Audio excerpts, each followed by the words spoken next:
Welcome to the Gray Area. The Gray Area Media. We've obligated ourselves to be the voice for all communities, speaking on topics that include community, religion, education, politics, technology, sports, health, and wellness. The Gray Area Media is a platform created by longtime friends for the sole purpose of providing our communities with the ability to voice current, past, and modern-day issues. The Gray Area, in its naming significance, solely speaks to the area in which people shy away from speaking because of media-based constraints or contractual-based obligations. Well, I'm here to tell you, we don't do that here. So please, stay tuned in. We're going to go live in a few minutes. Don't forget, please add us as a friend on Facebook so that you can follow our live feed. And not only that, please add us on Twitter and Instagram at The Gray Area Media. Please visit our website at www.thegrayareamedialive.com. Thank you.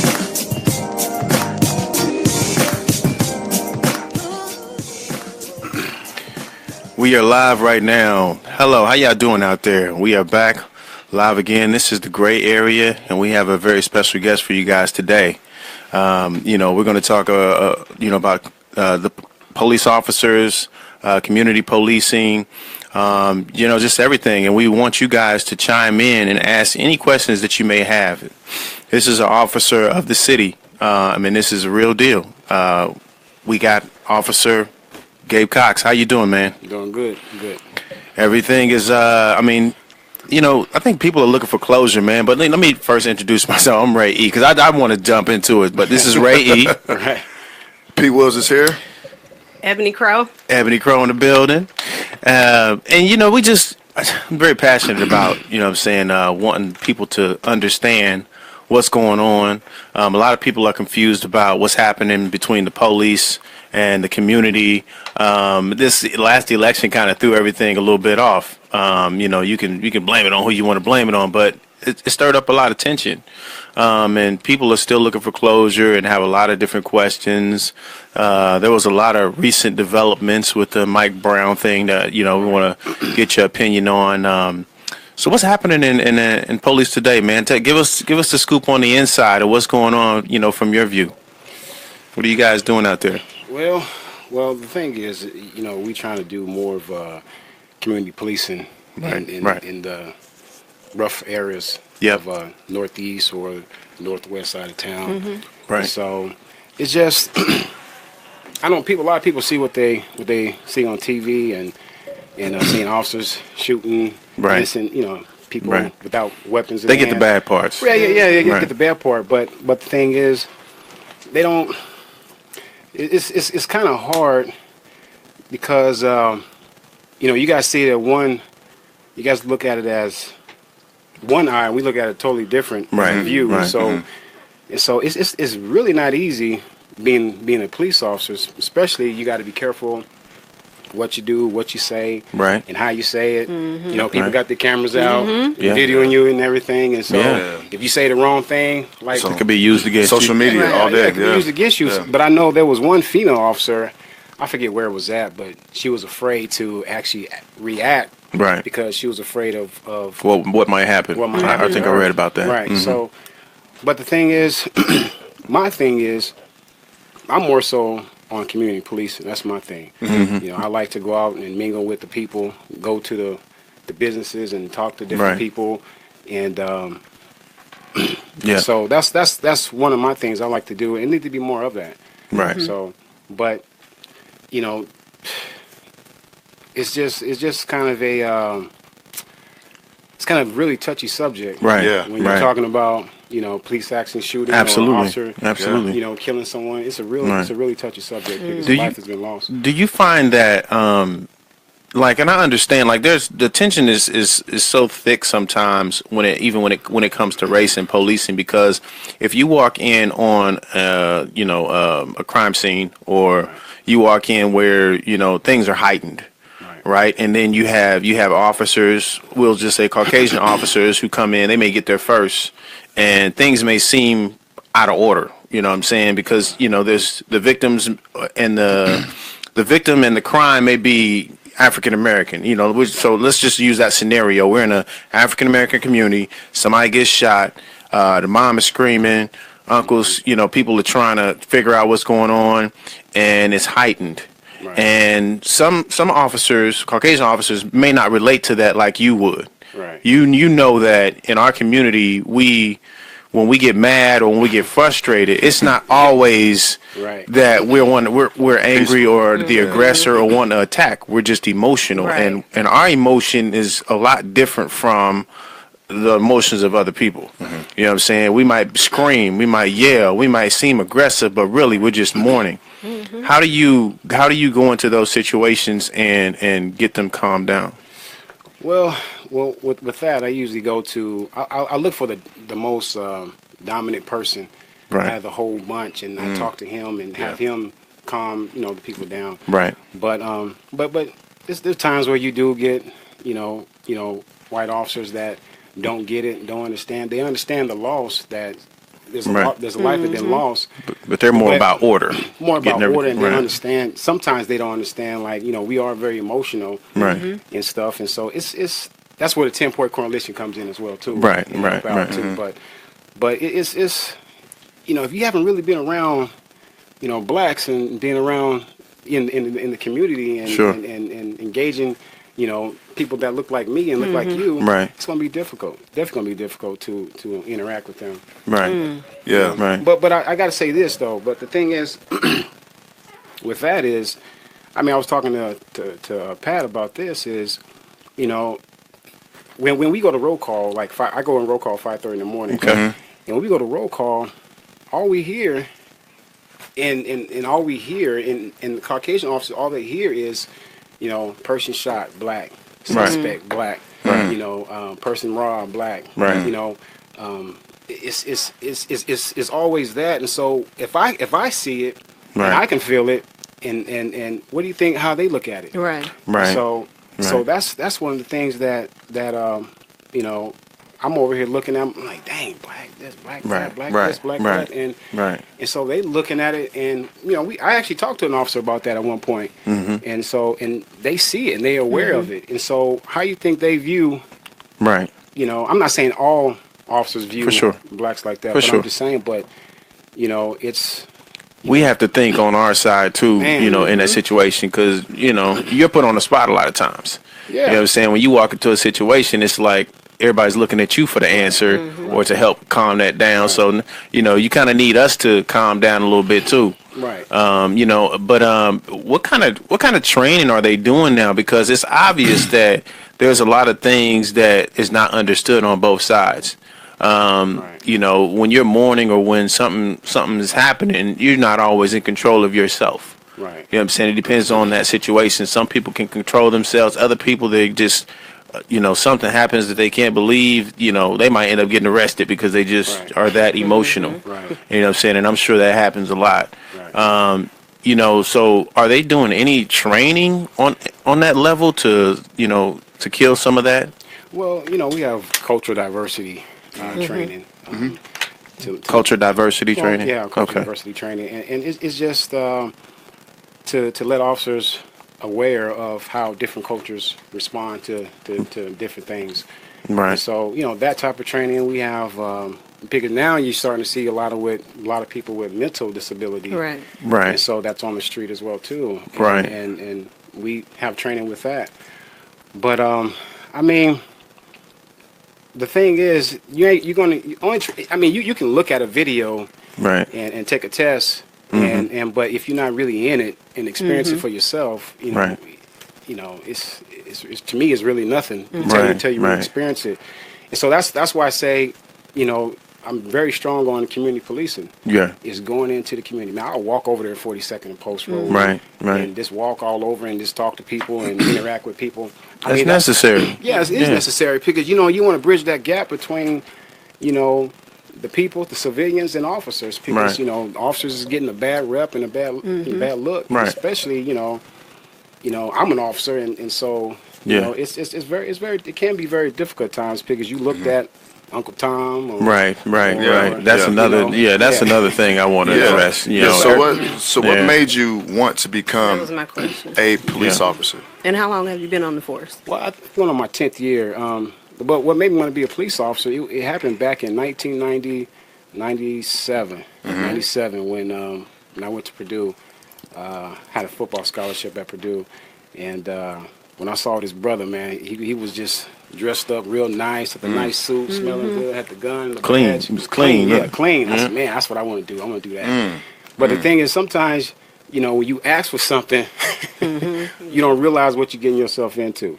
Right. And so, but the thing is, I love what I do. I love what I do, but it changes your life. It changes your life. It changes your relationships that you have with people and everything else. And so, and you know, when you, at one point when you go to a restaurant, you know, you used to just grabbing a seat and sitting Right. down. Yeah. Right. Now you got to position your seat and make sure you can see everything. And Right. Yeah. Right. you It's over a here different asking- world. Different Right. world. So you over Right. here asking yourself, if somebody comes in, where can I go? Where can I hide? What Right. the cover look like? Security and all that. minded all the time. Yes, all the time, and it's just keep going and keep going, keep going, keep going. It never stops. And but the other thing is the intensity of it. Is Right. Because at one point you'll get a run, a person shot, Right. then you got to deal with that. Right. Then you get a runaway.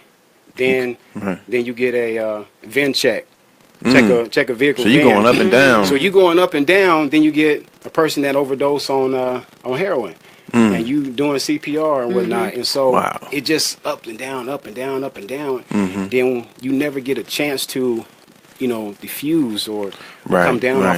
off of that high. So Right. then when you go home, You gotta Right. you gotta be you gotta be daddy, you gotta be husband, then Right, you gotta be right. everything else, and then Right. don't have drama at home. Right. You know, and Oh, so man. then that's where it's a lot of times you get, you know, officers that get in trouble. Do they have any systems in place to help you deal with that? You know, like is it mandatory? Is it voluntarily Right. to deal with those things? Because I can imagine that mental up and Right. down has to do something. It's traumatic. It's really Right. trauma that you don't realize that you're actually going through. Right. Yeah, I mean, we have something that either both, you know, is required or you just, you know, you can go on your own. And so if you got issues that's going on and you need to talk to someone, there's always somebody available to talk to. Yeah. So yeah.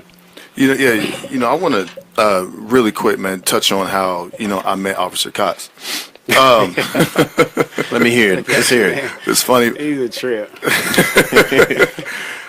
You know, at one point in time, about Yeah. like, you know, I'll say about 7 or 8 years ago, you know, I was trying to find my place. You know, the core of me, you know, I always want to help people, right? So coming from the environment that I grew up in, you know, you see, you know, poverty, crime, you know, things, you know, like that, and you know, friends that I grew up with are, you know, either dead or in prison or, you know, just now getting out. So I never thought that I would be a police officer. So one day, man, I had a conversation with my aunt, who actually works for, you know, for IMPD. And she said that, you know, Shout out. yeah, shout out auntie. But she said that I should really look into it. And, you know, the first thing that I thought about was, wow, you know, the guys that I grew up with might think that, you know, I'm a sellout and all this. But she said, no, you know, if you want to make change, you know, that'll be the, you know, the best avenue, man, to do that. Be the So, change. Right. so I put my, you know, my name in, went through certain steps first, you know, the physical and, you know, things like that, and the oral, you know, interview, and I passed that. So when I got that letter, I was over my aunt's house on the east side in the hood. So it's pitch black. And I was walking to my car, and I see this officer walking. So, you know, I'm all, you know, happy because, you know, I got my letter. So I walked up on him, but I wasn't thinking, like, you know, he might do something. So he saw me, and, you know, he put his hand on his pistol, and I'm like, oh, man, you know, you know, I just want to, you know, introduce myself, you know, and I did that and told him, like, that I'm in the process for the 8th class.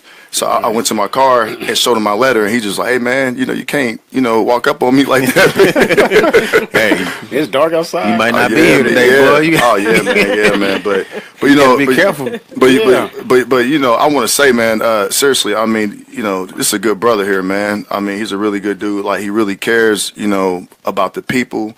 You know, He's kids. here today. I mean, you know, it's hard to. And we commend you for coming in here, man. I appreciate it. I mean, y'all got a tough job, and we understand it on both sides. I mean, your job is probably a little bit more harder because you seeing a lot more than we are. You know, with crime and deaths and all that stuff, man.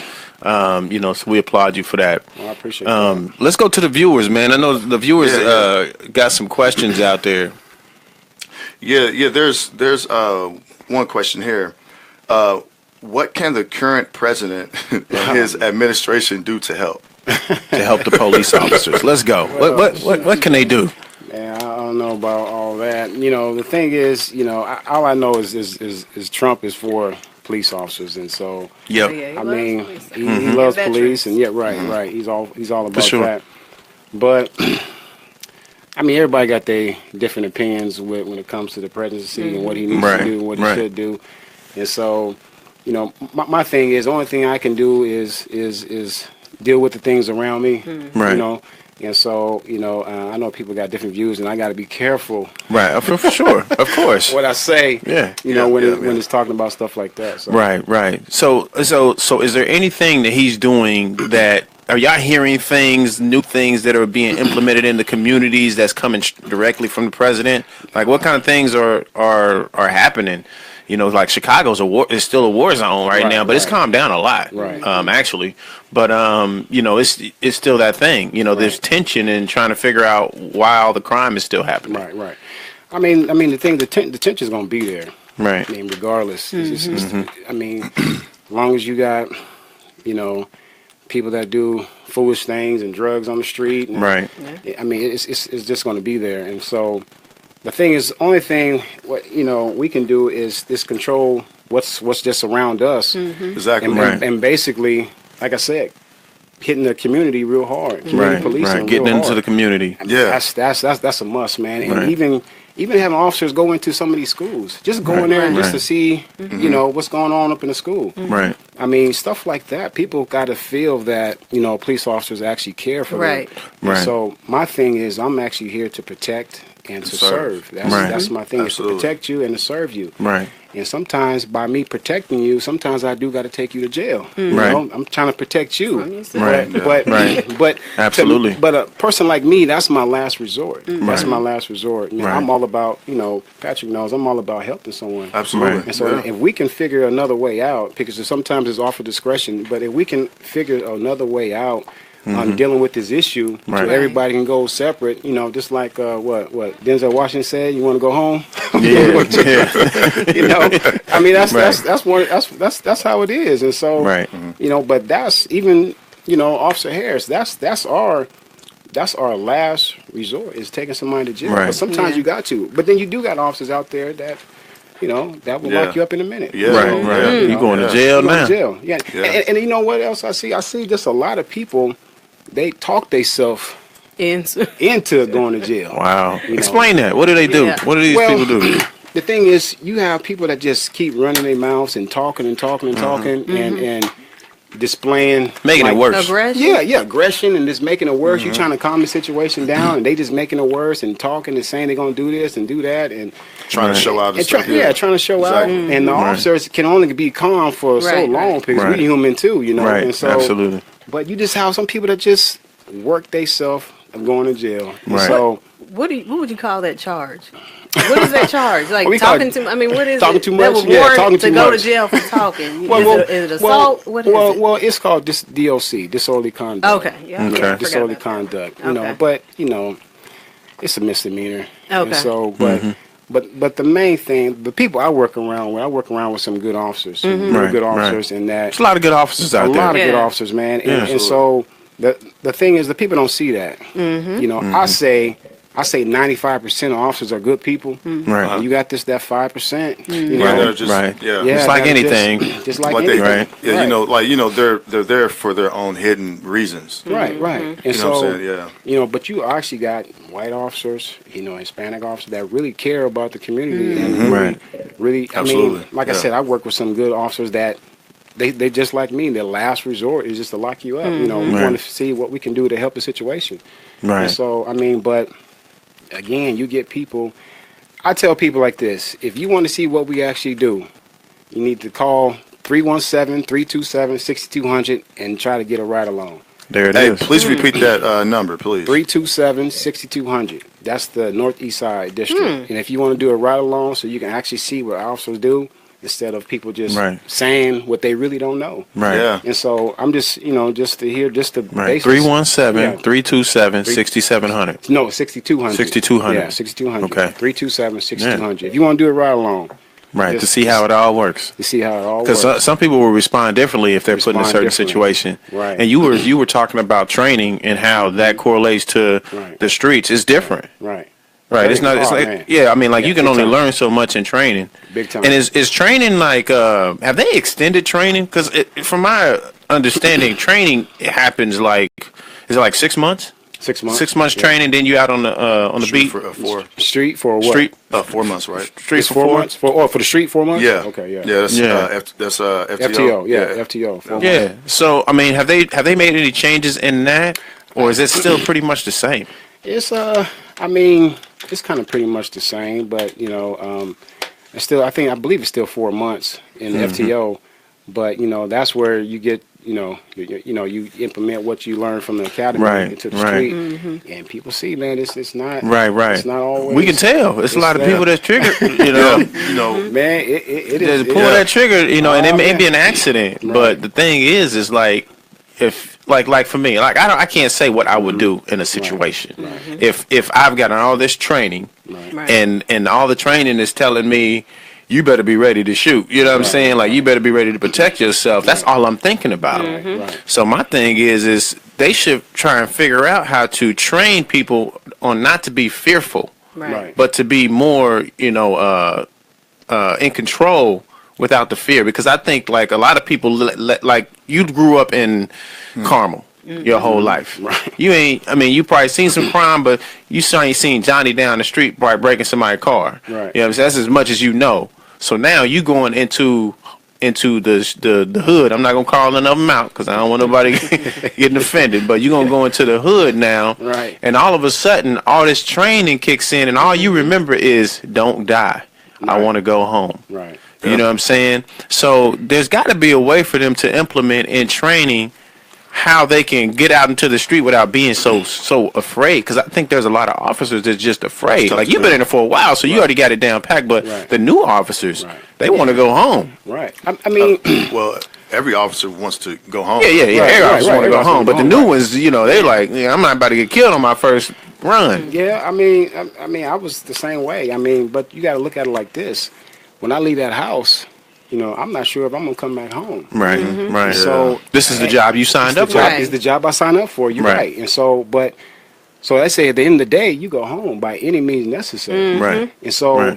the thing is, you might see a situation. It might look different to you, but to me, it's something totally different. It's just Right. because of my training that I have. And so, you have some people ask, like, why don't they shoot him in the leg or in the shoulder? Right. And that's like asking a military person, why don't you wound the enemy? I'm not calling Right. them Right, for actual sure. enemy, but For I'm sure. just using it as an example. Right. But we're not trained that way. Right. And see, Right. a lot of people don't understand that. The adrenaline. The adrenaline. When your is adrenaline crazy. pumping and you get shot, It's crazy. You can still do some Yeah, you things. can still do some things. And so people like saying he shot him 7 times or 8 times. Right. Right. You know what? He was still moving. Right. And he was still in the fight. And so, Right.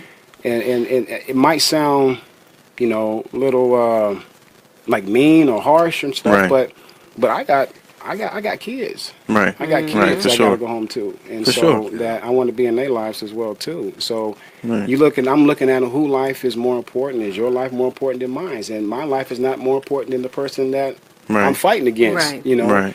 And if that was the case, I wish I don't want to ever have to shoot anybody. Right. But if I'm put in that position, Right. I have to. You have to do I that. have to do what I have to Yeah. do, and Right. I'm not going to stop until the threat is, Yeah. Right. and so. Yeah. Absolutely. It seems like just in some of the cases that there's a confusion of imminent threat versus, and like you said, if I'm put in that position, Right. Right. it's totally different between being put in a position Right. and just reacting. Right. Right. And it seems like you have that confidence because you've been on the force long enough to know what the difference is Right. between being put in a position and just having that fear. Right, right. Well, the thing with I mean, that's very true. You know, I see stuff on YouTube where the officers, Right. shot somebody, and I ask the same question too. Yeah. Why did they have to? Why Right. can't they just get the taser Right. out and tase him? And Right. why can they hold his arm down Yeah. or his Right. leg down? And Right. why did it have to result to that? You know, so I ask the same questions as well too. You know, not all officers think that everything that an officer does is justified. It's not Right. just, he was justified of doing it. Right. And that's not true. Right. As far as what's the most recent one? You guys know what's the most recent one? We could talk about the Mike Brown one. Okay. Well, no, that's just a video. He was saying like there was most something that recent just incident? happened within the past week. And this is a Caucasian man, Caucasian officer, the heavyset officer. He got out the car. The guy got out and he had his wallet. So basically, he was ready to show his ID, and I guess it looked like a gun to the officer. So he shot him real quick, like 3 or 4 times. Right. And then, in that instant, I mean, the guy didn't die, but you could tell the officer was kind of frustrated at himself. Right. And it's just like, man, if you could replay those moments over and over again, you don't know somebody getting out the car, so I could totally understand that. Right. But then again, Right. you gotta slow it down, like in your head, okay? Like I mean, as an officer, almost like. I mean, it's a catch-22, right? Right. You may get that dude that really do got a gun. Right. You know what I'm saying? He come out blasting. But this guy got out real slow, and he was kind of like putting his hand out, and as soon as he got out, and that all you see is this little flash of black. Right. Bow, bow, bow. Right. So that's the most recent one. Right. And again, I just think it was more like more fear than anything. But the good thing is that the officer felt really sorry for what happened. He was frustrated with himself. Right. Yeah. I know you was talking about fear and stuff, but the thing is, there's a thing called healthy fear, and so Explain that. Break that down for us. But the thing is, my thing is, it's just I think some fear is good to have, Yeah. and Okay. and some fear is just it is what it is. And so what I mean by the healthy fear is if I go in a situation, fear can actually keep you alive. Okay. But the thing is not if I go in a situation, I'm gonna have fear. I'm scared when I do a traffic, like when I pull somebody over or when I go to a domestic. I'm in fear, but it's still not the fear is not gonna overtake me with doing my job. You Right. know what I'm saying? Right. And so, but the thing is, my thing is, I just know how to talk to people. Right. I just know how to Right. talk to people. I try to get people to laugh. But can't you use I'm sorry. Can't you No. use the door as your shield? Like you know what I'm saying? I'm trying to No, man, relate. you can't use no doors just No. like the movies. But I mean, it'd be wonderful if you could. But I mean, this is a dangerous job. Right. It's a dangerous job, Absolutely. and there's going to be lives that's going to be lost. We have some good officers that lost their lives. Even an officer that I went to the academy with, Right. and some Right. good guys, man. And Yeah. they lost their lives over some foolishness. Yeah. Right. And so, and well, go ahead. No. I was, I was just going to, ask you just based on what you see every day, in our communities. Like, do you think there's a need for more black officers? Oh yeah, definitely. Definitely is a need for more black officers. Not just black, but just Hispanics as well too. But you see the Hispanic communities on the rise as well too. And so, Yeah. So we need all of that, And so I mean, diversity is well needed. Is well needed, and I think that people will feel a lot more safer as well if there's diversity You're right. in the police department. Because when you get somebody from a town that I never heard of from Indiana, Right.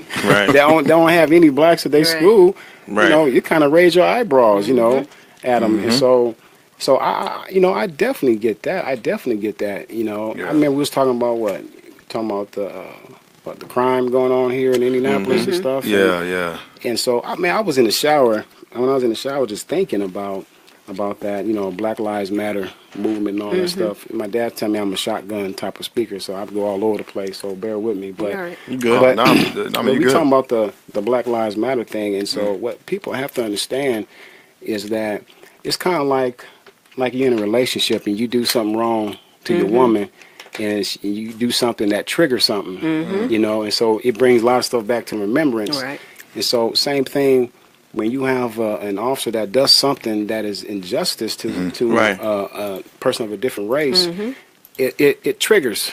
It brings back things that happened back in Yeah. the civil rights movement because, you know, we was taught as young kids, you Right. know, about the civil rights movement and everything else. We seen the videos, what went on in the civil rights movement and how officers were dragging people out of businesses and, Right. and you know, everything else and locking people up for no doggone reason. And so what it is a trigger. It's a trigger when something happens to something to a black, you know, civilian, and you got a white officer, and there was some injustice that have been done. It triggers things and it brings things back. Yeah. And so, Right. and a lot of times, a lot of people don't understand that. A lot of people don't understand that. You know, sometimes we do something wrong and we be like, "Dang, baby, you know, you know, well, Right, baby, right. you did this before to me, Right. You know, right. so right. you did this to me before, so Yeah. it is what it is, and so Right. and that's the thing. But the thing is, I'm all for Black Lives Matter, but I'm also all for all lives matter. Right. Oh, yeah, So, all day. Right. Yeah. and so all day, Right. and Yeah. so And I tell you what not to cut you off, but I'll tell you what people got really confused at with the All Lives Matter and the Black Lives Matter, right? We all know all lives matter, right? I mean, that's a must. That's like mandatory. Nobody wants anybody to die. Right. But what I think happened is the term All Lives Matter was coined by a racial hate group.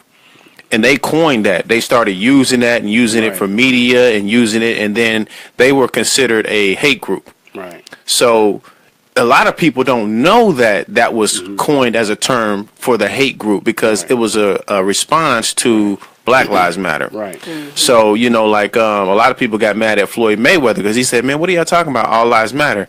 In his mind, he don't know that all lives matter has just been termed coined a term by this hate group. Right. That because they use all lives matter, Right. and it's a reflection of saying, "Look, forget y'all. This is just a response to Black Lives Matter." That doesn't mean that all lives don't matter. We know that.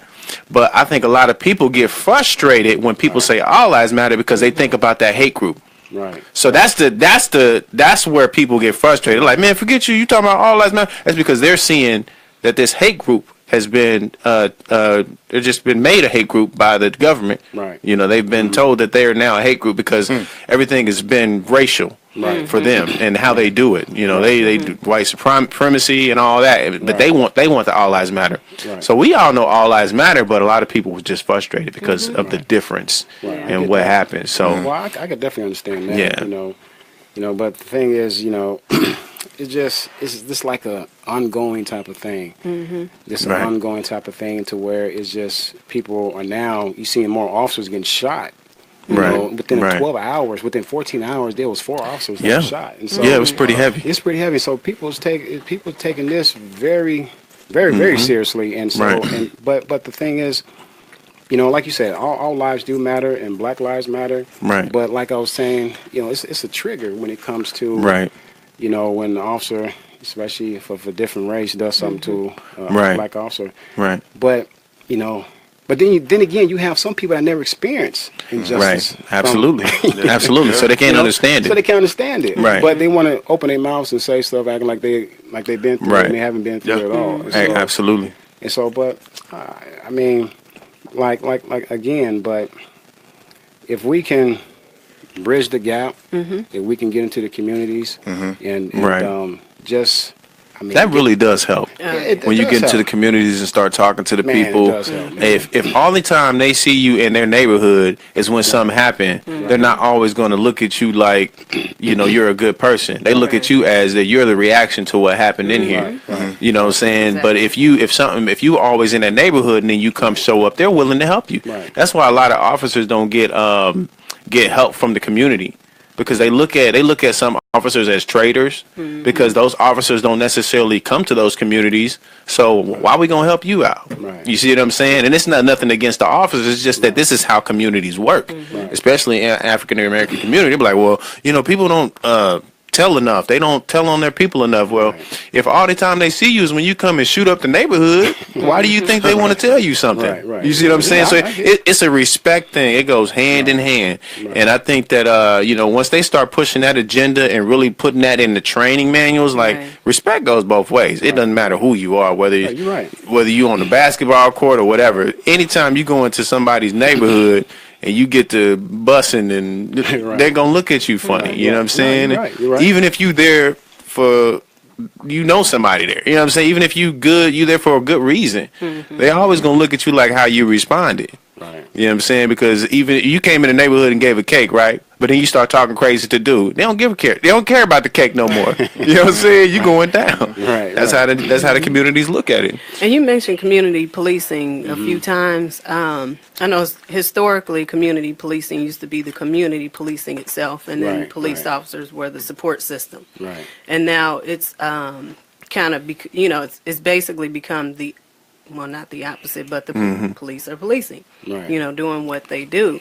So how can we actually get communities back to, or are we so far gone that we aren't able to now police ourselves? Because in my opinion, the best way for us to actually unify with police is to allow, is for us to actually get strong enough to be able to police ourselves and get back to how we used to be, and that's where that relationship will come in. Good question. I tell you, that's going to be difficult. That's going to be a difficult task to do. And to be honest with you, hopefully I don't piss nobody off, but I just think that we too far gone from that.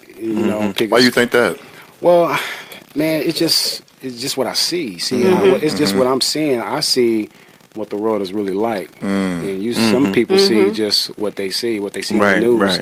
Right. But when you got boots on the ground and you actually seeing what it actually really is, right? That's why I say that. The only way, if you get ministers and together and fasting and praying. Right. Yeah, and we touched on that last night. Right. Yeah, I'm serious. Yeah. I'm dead serious. That's the only way, fasting and praying. Right. And prayer and stuff. And, because if you see some of the stuff that I see, and I don't see it every single day, but if you just see some of the things that I see and just the direction that not just Indianapolis, but just the world is going, it's pretty scary. It's a pretty scary thing. It really is. And so, and if you look at the two main things, the two ingredients that allowed us to police ourselves were elders and those young militant groups, like the Black Panthers. And if you look at our society today, we don't look at our elders. Our elders are 38 years old. You know what I'm saying? Yeah. Right. And we, you know what I'm saying? So those two things are missing. And I mean, I understand what you're saying, that, we kind of far gone. I believe we can come back. It's going to take us, probably a few generations. Well, but I hope so. I really do. So, I really hope so. So with that, okay, do you think that it's more programmed for our communities to be like that, or is it more of our responsibility for why things are the way they are now? Man, I just think that, somewhere along the way we dropped the ball. Somewhere along the way we dropped the ball. What I mean by that is just the simple fact that, fatherless homes. So you got fatherless homes. You having these single women out here doing this, being the daddy and the mama. Yeah, man, we touched on that too last night. And so it's very difficult. It's very difficult because mama has to work 2 jobs and she leave the son or the daughter at home. Right. And so you got these kids don't have anything to look up to. All they look up to is what they see on TV. Yeah, right. And TV and the radio. TV and the radio. And so they try to do what they see on TV and like you said, the radio. And so it's chaotic. And so you got a lot of these kids that are so disrespectful. If you get a kid that's beating up an 85-year-old man, robbing an 85-year-old man, right. I mean, we got a serious problem. Yeah. Right. We got a serious problem. And then go back to the school like nothing ever happened. Right. We got a serious problem. And that was a case that naturally happened. A kid went and killed somebody and went back to school like it was regular day at school. Regular day at school. What we having for lunch today? And so I mean, so that's why I say I think we kind of to the point to where it's just have no return. All we need to do now is prepare for Jesus to come. Oh, wow. But this is why I mean, and I kindly disagree. I'm not saying that, you know, because you see a side of things Right. that I don't. Right. But you know, I see a side of things where I have a hope. You know, and the Right. people that I'm surrounded with, even you, talking with you, and you know, being around you, I see so much hope and inspiration for our people, and I feel like there's things that can be done on a government level. It's if they're willing to listen and implement some of those things. So let me go into that. So in the early '90s, right, they put together this is actually happened with Reagan, where where drugs was a thing, and they wanted to put out military forces to just go in, what do they call it, the war on drugs. So that has continued all the way through to Clinton, where he implemented the 3-strike rule. To me, a lot of these things that don't help our community, you know what I'm saying, when we say we see hope and we get hope, that we need them to lessen up on some of these laws, like the difference between somebody who rapes somebody and the difference between somebody who just has a gram of weed get the same sentence. Right. You know what I'm saying? Like that, it's not necessary for a person to have a gram of weed to go to jail for 15, 20 years, even if they own 3 strikes, whatever it is. That's just crazy. You know what I'm saying? Especially when marijuana is legal in Colorado. You see what I'm saying? It just don't. It doesn't make any sense that some of the laws that are in place are still hindering our ability to progress. So it's like, if they really want us to progress and get up out of where we are, then they have to like fix some of these laws that keep us incarcerated. Another thing is like, a lot of people have felonies, right? For what they've done. This could be 15, 20 years later. You know, they struggle with that felony the entire time of their living, and they struggle with jobs. They struggle with trying to get out there. This may be a dude that just made a mistake when he was 18, but he's a completely different. We all grow. None of us are ever the same 15, 20 years later, but that felony sticks. Right. So now you're looking at a lifetime with a felony or two, and now you can't even progress as a person. Right. You know what I'm saying? Nobody's willing to give you a shot, give you a job. And it's a lot of us in our community that have those felonies. Right. You know what I'm saying? Because we were being mass incarcerated, you know, at crazy numbers. And now it's winding down. They're starting to close a lot of the private prisons, but one thing is still in place. Some of those crazy laws that keep us locked up, and those felonies don't go away. So my proposal to the government is this: create a program that will allow somebody to eliminate the felony. Right. You know, whether they work for 5 years, work for 10 years, work for 20 years, whatever it is, they should have the ability to get that felony removed at some point. Right. That way they can continue to progress in life. They made a mistake. I mean, and if they haven't messed up along the way, come on, 10 years from now, you a completely different person. You ain't did nothing wrong, but you can't progress. You still working at $8 an hour. You still can't be there for your kids. See, to me, it all trickles. It all starts with fathers, right? Most of our fathers in our community are incarcerated, or you know, not in the homes. You know, we've lost the responsibility of the kids. These are our kids today, acting crazy. You know, so what will help that is if the government understands that we have to get these families back together. Right. That's the first thing.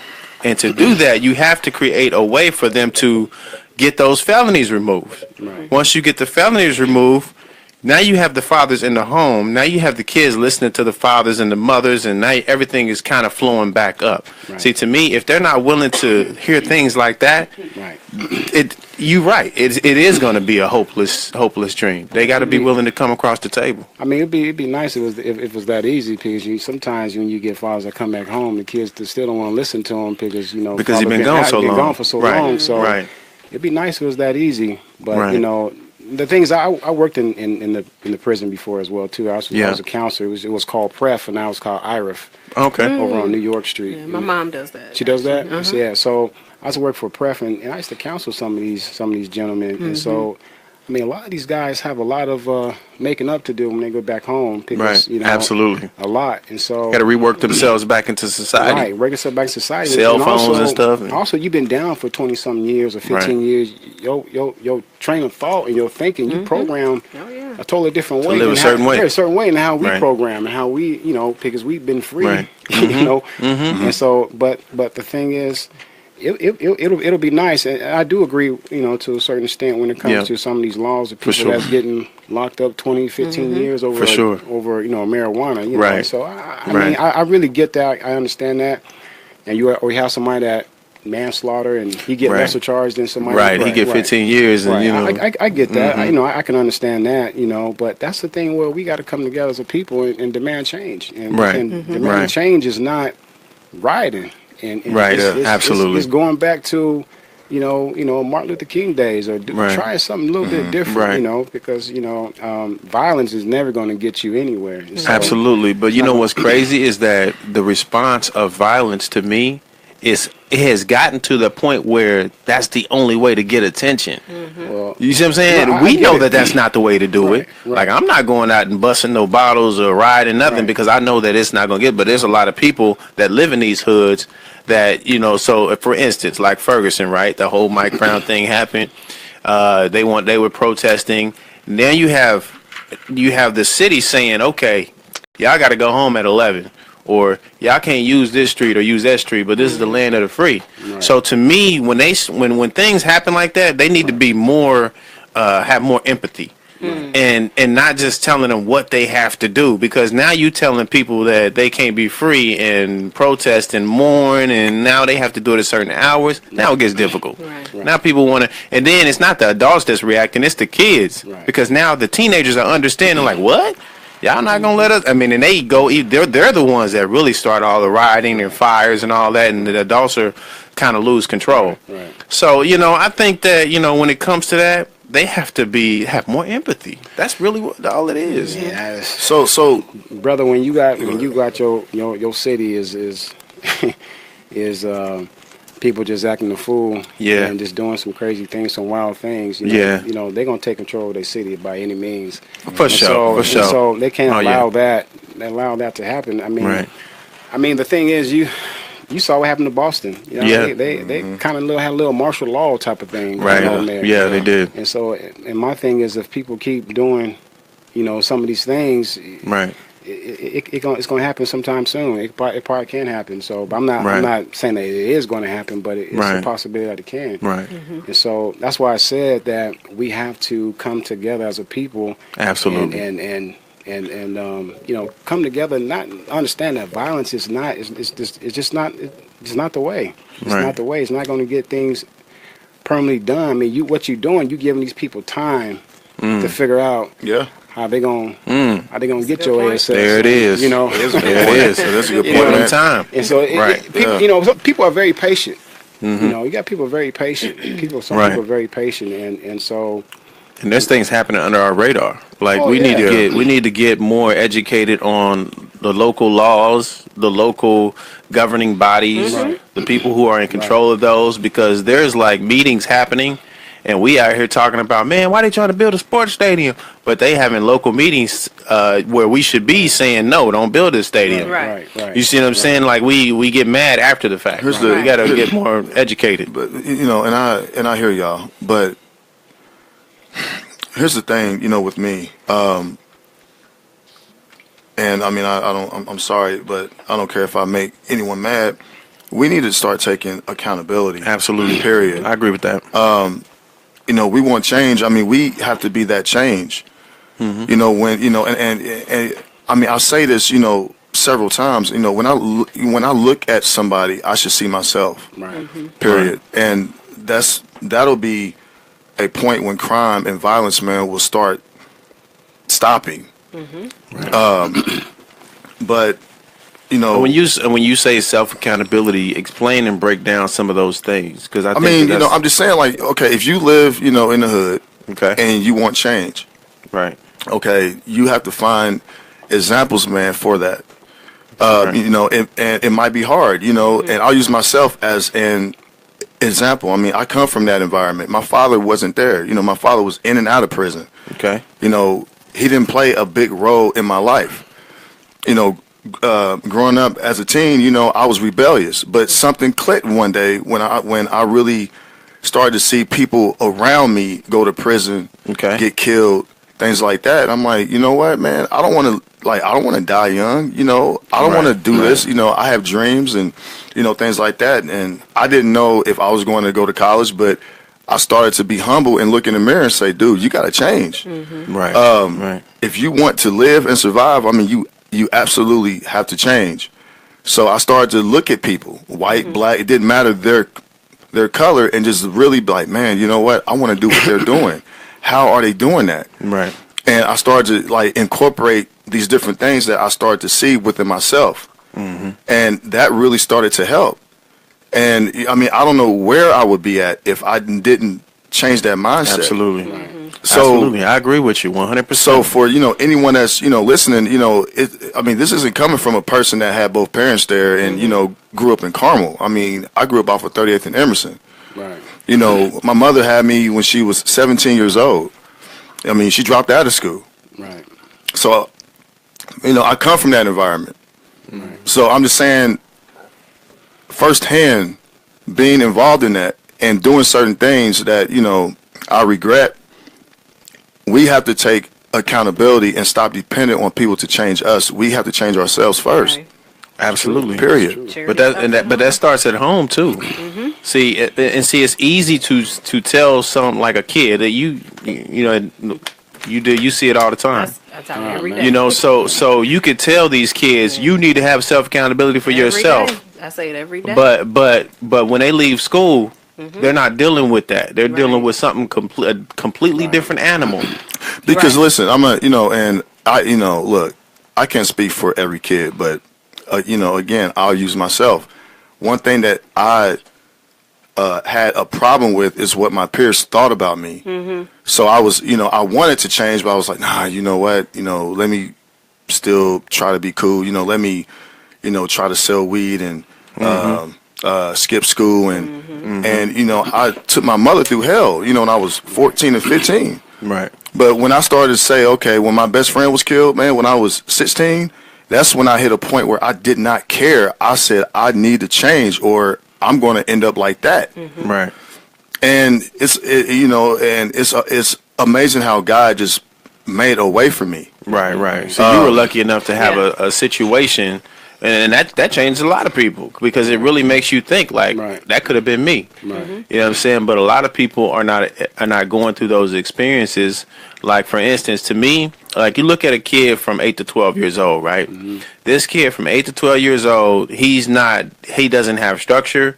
Most of the parents in the single parent homes, the moms just send them to school because she has to work and they're at school a majority of the day. Right. So for me, from 8 to 10, only thing they're getting is what they get from their friends and what they get from school. School doesn't teach you life skills. It teaches you how to read, do math, and all these different things. There's no life skills there. Now you can have teachers that focus on that. Right. Like you know what I'm saying, that really feed into your what's going on but a lot of teachers don't come from these environments and are not willing to do that. They're there for a check. So you know what I'm saying, that's when I say a completely different animal. I'm saying like some of these kids never ever run into a situation where they have to reflect on self accountability because they're just so busy being a kid. Right. You know what I'm saying? So now you take that kid from 8 to 12 and what he's learned is basically that at 13, 14 years old, now that's all he know. So if from 8 to 12, all he knew was his mom smoked, his dad was in jail, you know, saying hanging out with the boys, his family is the dudes down the street. Now you can't control this 15, 16-year-old because his idea of what life is, he gained from 8 to 12 years old. So to me, they need to put programs in place especially from 8 to 12, that focuses on life skills, like what happens after school. Right. You know what I'm saying? And I think that would be more impactful for this next generation. I think, I'm with you. I think this generation from like, if you're a teenager on up, it's going to be hard to connect with those. It's not hard. I mean, there's ways and programs, and we can still save some of these people, but we really need to be focusing on the younger kids because from 8 to 12, that's the best time to learn. Right. That's the best time for us to intervene. Well, I know you got, Officer Harris is at her school. Okay. He does Yep, and he's doing the OK program. Shout out to Harris. Shout out to Officer Harris, man. Yeah, definitely. Wish you were here, man. Which I witnessed. He's there every day, and That's these awesome. students know him. Right. You know, they look forward to seeing him. Right. Yeah. And but the thing is, the sad part about it is it's not sad. I'll get to the sad part, but Okay. that's the best program right now that I think. Well, besides our athletic program, Explain that program But, to us. A lot of people don't know what the OK program is. What happens in? Our kids. Yeah, our kids program through IMPD, and I know you can probably explain a whole lot better than It's a me. great program. But Great from program. what I see Officer Harris connecting with these young Right. boys. You know, like a father figure, like a Right. big brother. That's awesome. And like I said, he's present. Right. And a lot of programs would be as successful that are outside of IMPD if they understand that piece, that presence piece. Right. Absolutely. You know, so it's not just an after-school program. It's after school. It's on the weekend. Right. You know, Yeah. every Saturday. Kicking Right. sessions. It's even Yeah. during school. That's awesome. See, I mean, this it's is like it's everyday a program. 365. You know, Right. all day, every day. Right. I mean, the thing with the OK program, which stands for Our Kids, Right. for black men, black boys, Yep. to say. Yeah. And so, but the thing with that is actually building a relationship Yeah. with the kids. That's the main thing That's you great. have to do is build a relationship. Once you get a relationship with them, I mean, these kids It's will. easy to talk to 'em. Man, Right. These kids will probably take a bullet for you. Right. You know, Wow. you know, the loyalty. You know, because once you gain their trust, they feel like they can trust you. They'll go the extra mile for you. Right. And so, but one incident I have, because I was involved in the OK program as Yeah. well too. Right. This was 3 or 4 years ago, something like that. And so, I was at one of the schools, and I had a father came to Okay. to pick up his son, and I told him, you ain't picking him up. You ain't gonna pick him up. You're not on the list to pick up. Right. Pick up this boy. And he was like, I'm coming to get my kid. And I told the kid, I said, get on that bus. Yeah. He got on the bus. Right. But he told him, get off the bus. He got off the bus. Wow. And so then he grabbed his son. I grabbed his son. Wow. Wow. There was a tug of war between Right, the two. right. So I got a hold of him. I told him to get back on that bus. And so he got on the bus. And so then the scuffle between the father and I, Right. I ended up taking the father to jail. Yeah. Wow. But Yeah. the thing is, there was another kid on the bus that was part of the OK program. He was trying to get off the bus, trying to help me fight this man. you Wow. know? Wow. And That's incredible, man. Yeah, we call him Big Mike. He's Yeah. like probably like 19 years of age now. But the thing is, once you gain their trust, they will go the extra mile for you. Right. Right. And I know Officer Harris does a fantastic job, with these boys and stuff. Yeah. But there used to be 3 of us.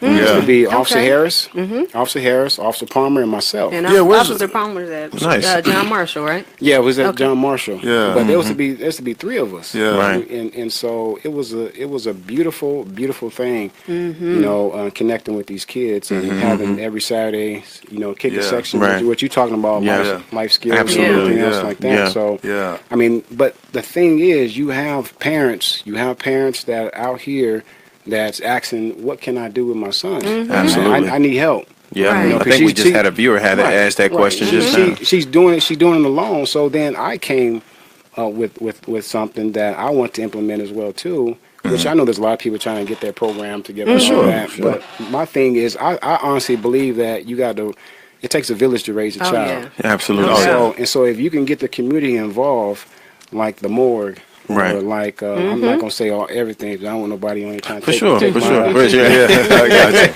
Just give us a little bit. Right. But the thing is, I think kids are visual. Yeah. Right. Kids are very Yeah. visual, and so the thing is, when the thing of what my thing is called helium, Okay. and so it's basically a thing that it's a mentor service. Nice. Mentoring these kids. And it's not just for African American. For all kids. It's for all kids, girls, Absolutely. boys, and We everything. all need it. Yeah, we all need it. And so that's what my thing is, and it's actually having the getting the community to actually involve and take them to different places. That's nice. If a female has an issue with, she's kind of Right. Yeah. Right. sexual, and we got something for that. Right. But Wow. because I honestly believe that kids are visual. Right. Once they Right. see it, they can understand it. Right. And what- Right. Yeah, and no, Good point. there's shout out to our viewers, man, for thank you for tuning in. I want to Absolutely. go to some of these questions. One viewer has, how can my school get more information about the OK program? Well, how they can do that is they need to contact IMPD.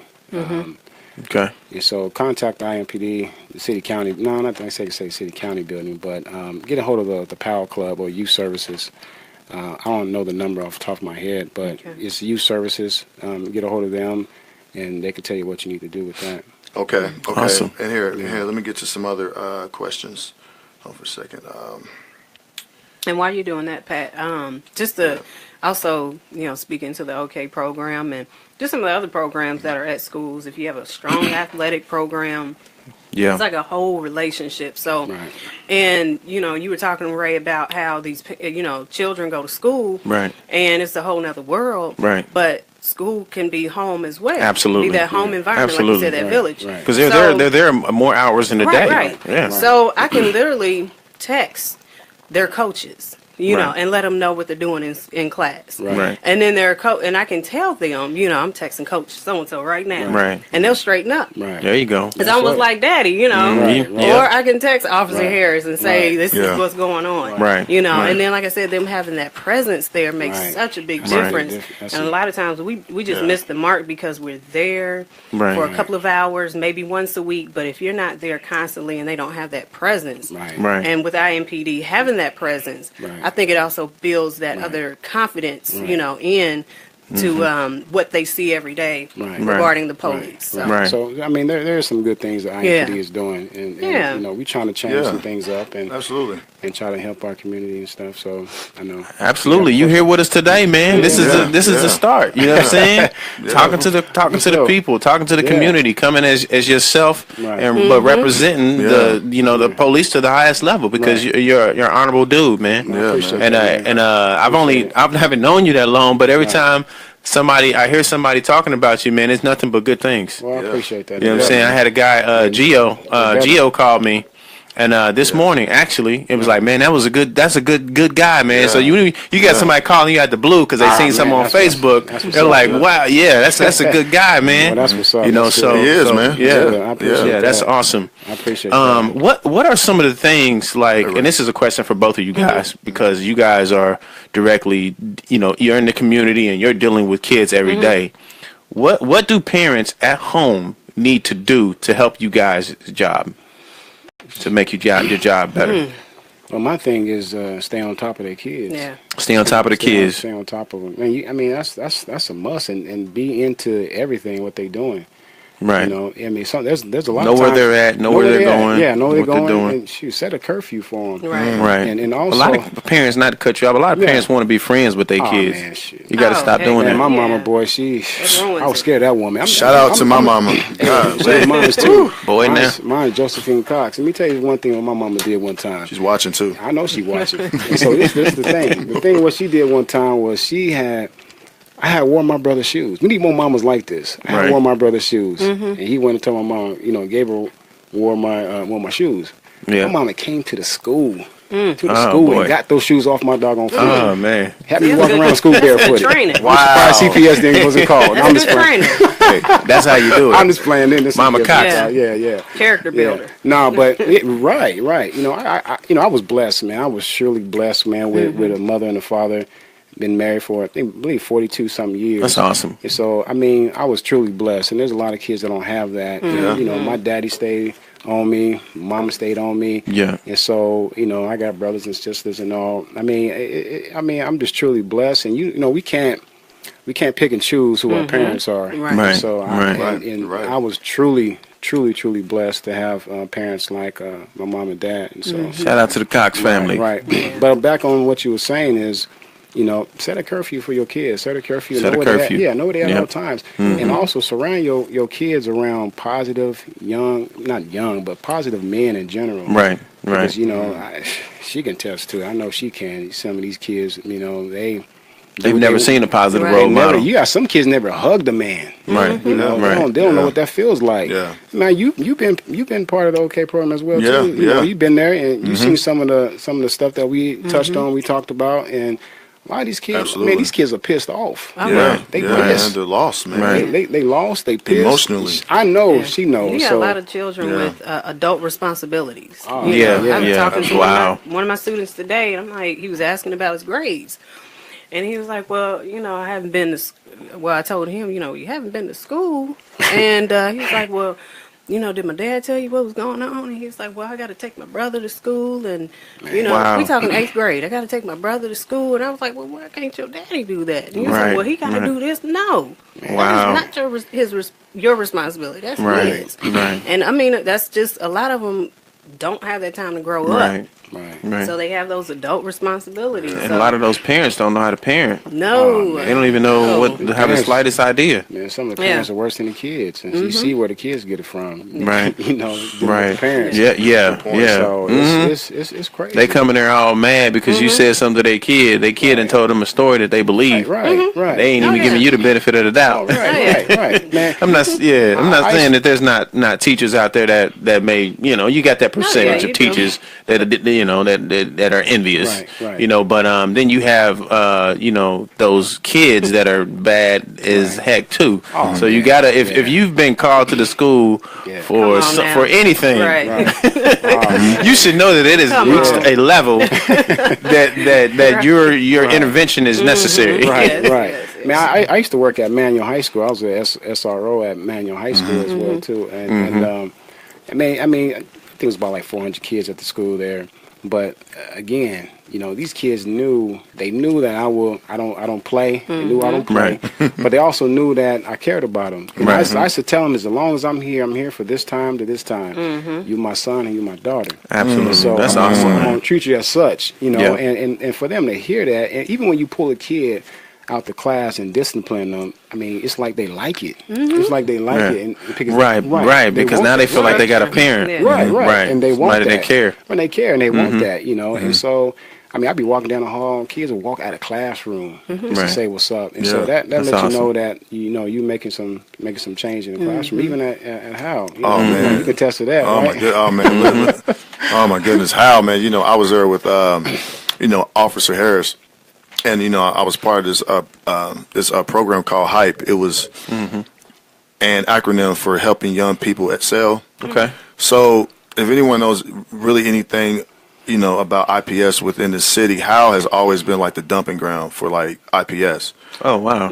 So this program was supposedly like the worst of the worst that are in that school. Okay. But like what he was saying, you got to know how to like talk to people. Yeah. And I basically, how I interacted with those students, I would just like humble myself. I didn't talk down to them. I talked to them. Right. Just with my, my body language and things like that. And I would share, my story with them.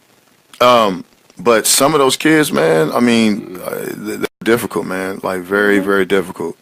But they would come in the morning and you have, administrators tell them, pull your pants up, take your hat off. But me, I would see somebody like that and I would go up to them like, hey man, what's going on with you, man? Like, oh man, last night, I didn't eat, man, or, I saw my mom, with two dudes in the room, or, I saw my mom, shooting up heroin, and I would just like say, look, man, just pull up your pants so nobody will bother you, okay? And when third period comes, when I have time, I will come and talk to you. Right. See, that's all they need.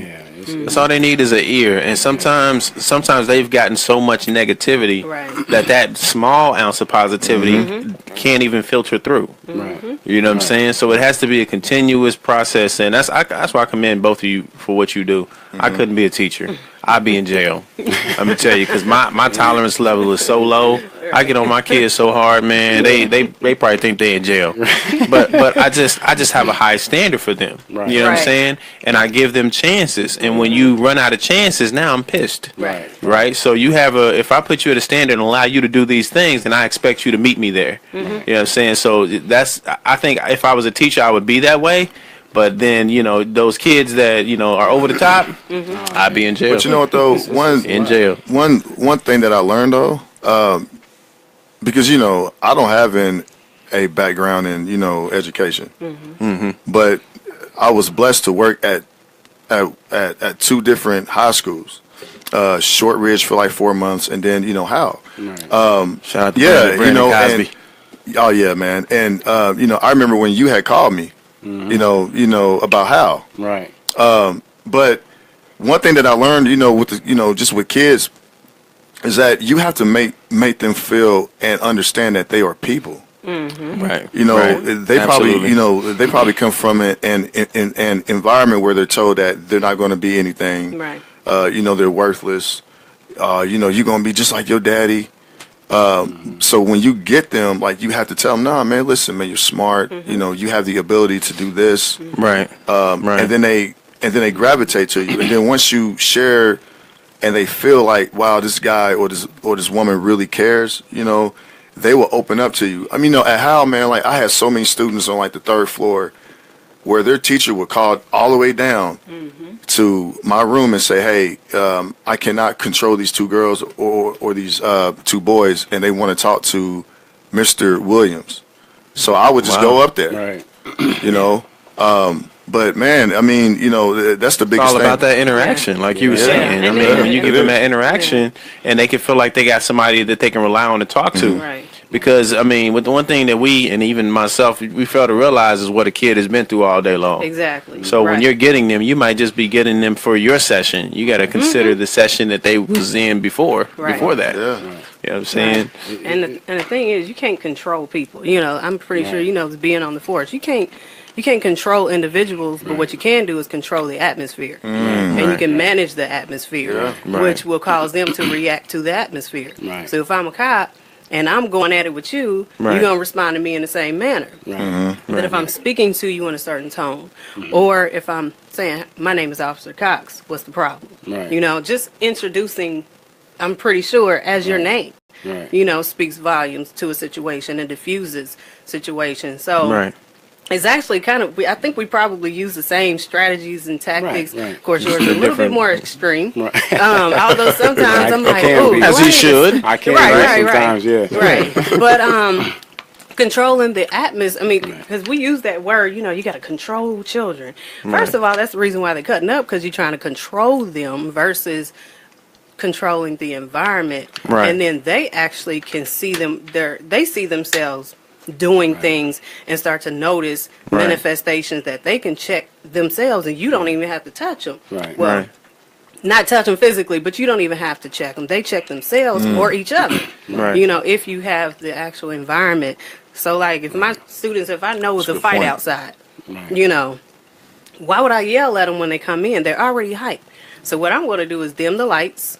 We might even meditate for a little bit, maybe Right. 2 minutes, Well, that's awesome. just so they That's can good. calm down. Yeah. Yeah, that's And good. then we can start teaching. Right. I don't have Nice. to teach right away, because Yeah. now my lesson's about to be jacked up. Right. Right. Because they talking about the fight, they don't want to hear me. Right. Right. So I mean, we do That's a reset awesome. That's every day. incredible.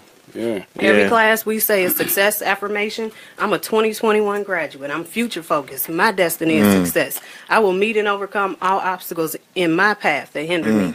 I'm in charge of my emotions, desires, and abilities. I will love myself enough to give my all. The power is within me. They say all that. Every class, yes. Oh, that's what's up. Man. That's Yeah. good. Yeah, That's man. that That's dope. reset. Speak it. So, Memorize Speaking that. into existence. and then man. I tell them, if you don't believe you're I'm going to graduate, then plagiarizing sit down. I'm taking all Yeah, that. I need But to it's too. just, I mean, I'm pretty good. sure, on the force, there's things that you got, it's a mental thing. Right. It's always a mental thing. I mean, officer presence is basically everything. If you Yeah. don't have officer presence, Absolutely. you're gonna get ran over. You got some officers that get ran over. Wow. You got some people that take over the situation, and you taught, you trained to take over a situation, and Right. the situation take over you. And so, I mean, that's the officer presence is everything, and I'm very big on that officer presence. Yeah. Oh, yeah. And when I come in to a situation, I want people to know who I am, but Yeah. I don't want it to be to the point to where big me and little you. Right, right. Right. And so my thing, I try to use, they call it verbal judo. Right. And so, I'm mainly trying to calm a situation down, more than anything. Right. And so, because in the beginning, when I came on the force, Right. I wanted to make a name. Take some myself. heads off. I want to make a name for myself, let people know. gonna who respect Officer me. Cox is. Right. Yeah. But as you see, you start seeing people getting sued and stuff. Right, and so- Yeah. You got it. Yeah. There's laws I mean, to there's it. laws to it, and so it's not really it's not really benefiting the person. You know, if you know, you make more of an impact when you leave a situation, when you leave a run, they're like, you know what, that officer was cool. Right. He was real cool. Right. The way he handled the situation, how he talked to me, how he calmed the situation down. He was real cool. And there's some people that only way they respond to is you raising your voice, elevating your voice, and put them in handcuffs sometimes. Right. So, sometimes that's the only language they understand. that's the only language they understand sometimes.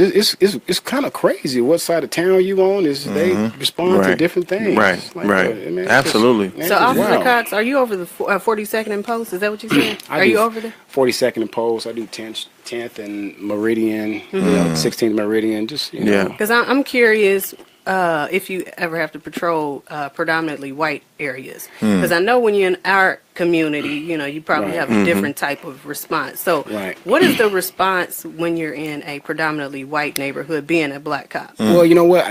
Actually, I worked southwest at one point in time, okay. and so Good question. and you know, over on Thompson Road, you know, truck stops, you know, Yes. you know.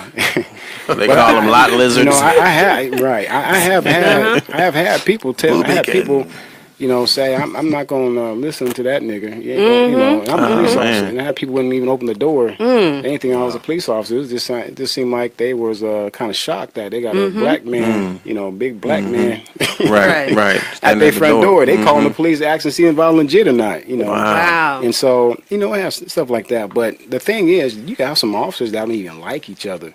And so, but the thing is, if I need help, you know, they there. Right. They can put all that stuff to the side. Right. And so, I mean, it's just like anything else, any type of job. You know, some people don't like each other, some people do, and so, you know, but you know, my thing is, I didn't like Southwest, working Southwest, but you know, I look at it like, you know, all people are the same, but you know, but you have some people that, you know, still got that racist mentality. Right. You know, been raised by Uncle Buck, and so they, and so they look at black folks as beneath them. And so we still have that. It's kind of sad. It's real sad. Yeah, and then you also have black people that would probably look at you. Say, oh man, you know he's a sellout, man. You know why does he want to be a cop? Right. So like you know what is your take on that? Necessary for us to be police officers. Right, man. I think you want somebody like me on the force. You know, it's you know, back in, you know, civil rights movement, or not even probably, you know, beyond that, before that era, you know, you had people that was in positions, black folks that was in positions where it was actually praised because that was a position that you really never see people that look like you in that position. And so, you know, so somebody like myself to be, you know, as an officer, you want somebody like me in your community. Absolutely. You know, because if not, you know, you're gonna get somebody that you really don't want and don't like. You know, and again, I'm not saying that all officers are like that, because you know, like I said, we got good officers on the department, and that is for the people. White officers, you got blacks, and you know, and so I mean, but the thing is, I think it's a beautiful thing. I mean, people tell me Uncle Tom. I only had that one time. Oh, right. Somebody said, call me Uncle Tom. I had that one time. It was a female that said that to me. Look at this Uncle Tom. It was probably something she did. Yeah, Right. She probably did something. I should have pulled a car over. She just Yeah, you got caught. I just kept it moving, man. You know. Yeah. You know, I don't look too much into it, because I feel like if I get out the car and I'm start talking to you, I'm going to change your perspective on how you look at me and how you just look at, you know, cops. Period. You know, and so. I have people, you know, they say, you know what, man, we need more officers like you. You know, you're real cool, and there's people that tell me I'm cool and I'm locking them up. Right. You know, it's just how you do it. It's how you do it. How you deal with it. Absolutely. I'm like, man, come on, man, you know what you did was wrong, man. Right. You know, and so he's like, yeah, you know, I gotta take you, man. You tie my hands. I really don't want to do it, but I have to do it. Right. And so, you know, some people that you let go, and you know, you let them go, and you know, if it was like an altercation, like a fight or something, you know, you let them go. They separate ways to cool off, because, you know, 9 times out of 10, you know, you're dealing with a domestic. You know, if the female's going to get right back with the guy anyway. So, but but you know, that's a big thing as well too. Right. That's Domestic violence. Domestic violence. And That's heavy. Subject. Oh, that's really in all communities. Yeah. Oh man, that's all communities. So is your tolerance level like low when it comes to those type of calls? You know, my tolerance level, man. You know, I don't. You know, I'm just real laid back. I'm just a real laid back type. Oh, yeah. Like I said, I joke all the time. I'm always joking, always making fun of the situation, and you got to in this line of business. But the thing is, line of work. But you know, the thing with my tolerance level is real low is when you got this disrespectful.